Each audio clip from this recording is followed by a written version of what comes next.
Voices in the Park.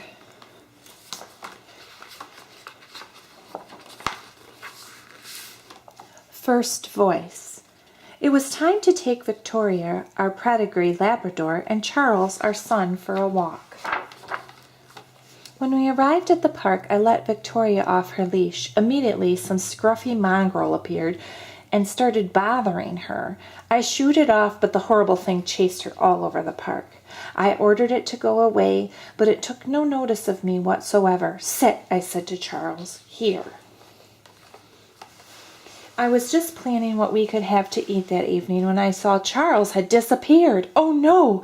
Where had he gone? You get some frightful types in the park these days. I called his name for what seemed like ages. Then I saw him talking to a very rough-looking child. "Charles, come here at once," I said, "and come here, please, Victoria." We walked home in silence. Second voice. I needed to get out of the house, so me and Smudge took the dog to the park. He loves it there. I wish I had half the energy he's got. I settled on a bench and looked through the paper for a job. I know it's a waste of time, but you've got to have some hope, haven't you? Then it was time to go. Smudge cheered me up. She chattered happily to me all the way home. Third voice. I was home on my own again. It was so boring.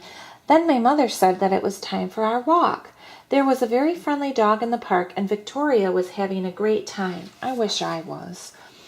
"Don't you want to come on the slide?" a voice said. It was a girl, unfortunately, but I went anyway.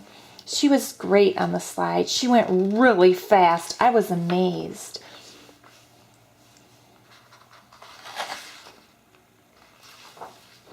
The two dogs raced around like old friends. The girl took off her coat and swung on the climbing bars, so I did the same. I'm good at climbing trees, so I showed her how to do it. She told me her name was Smudge. A funny name, I know, but she's nice. Then my mother caught us talking together, and I had to go home. Maybe Smudge will be there next time. Fourth voice. Dad had been really fed up, so I was happy when he said we could take Albert to the park. Albert's always in such a hurry to be let off the leash. He went straight to that nice dog and sniffed its backside. He always does that. Of course, the other dog didn't mind, but the owner was really angry, the silly twit. I got talking to this boy. I thought he was kind of a wimp at first, but he's okay. We played on the seesaw, and he didn't really say much, but later on he was more friendly.